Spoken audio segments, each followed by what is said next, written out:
1950 سے 1953 کوریائی جنگ۔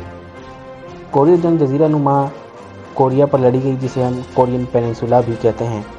جنگ 1950 میں شروع ہوئی جب سوویت یونین اور چین کے تعاون سے شمالی کوریا نے امریکا اور اس کے اتحادیوں کی حمایت سے جنوبی کوریا پر حملہ کیا۔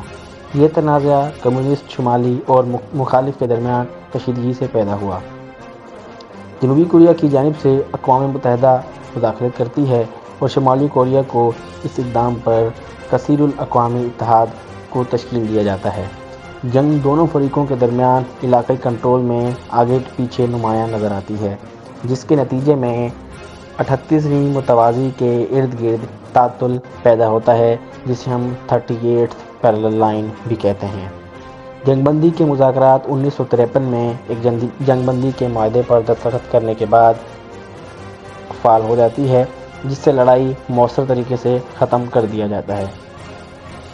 کوریا کی جانب ایک باضابطہ امن معاہدے پر نہیں، جنگ بندی پر ختم ہوتی ہے، جس سے جزیرہ نما کوریا کو 38ویں متوازی کے ساتھ شمالی کوریا اور جنوبی کوریا میں تقسیم کر دیا جاتا ہے۔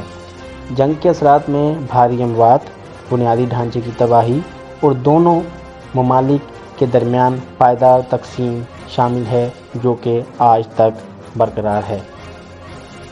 کوریائی جنگ عالمی سطح پر کمیونزم پر قابو پانے اور ایشیا پیسیفک خطے میں فوجی موجودگی کو برقرار رکھنے کے لیے امریکا کے عزم کو ظاہر کرتی ہے، لیکن روس نے بھی اس کا بھرپور طریقے سے مقابلہ کیا۔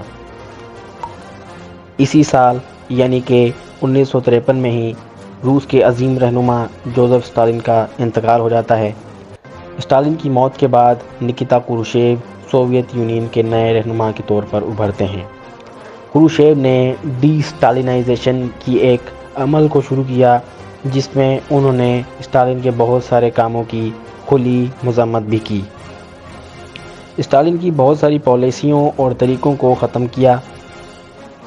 اس اقدام کا مقصد اسٹالن کی حکمرانی کی خصوصیت رکھنے والے انتہائی جبر، پاکیزگی اور شخصیت کے فرق سے دور ہو جانا ہے، جسے ہم آج کل کے دور میں پاپولسٹ اپروچ بھی کہتے ہیں۔ ڈی اسٹالینائزیشن کے عمل میں سیاسی قیدیوں کو رہا کرنا بھی ان کے ایک عمل میں شامل تھا۔ تاریخی بیانیوں اور کچھ ثقافتی کھلے پن کو، جسے ہم فریڈم آف ایکسپریشن کہتے ہیں، ان میں بھی انہوں نے کچھ اہم کام کیا۔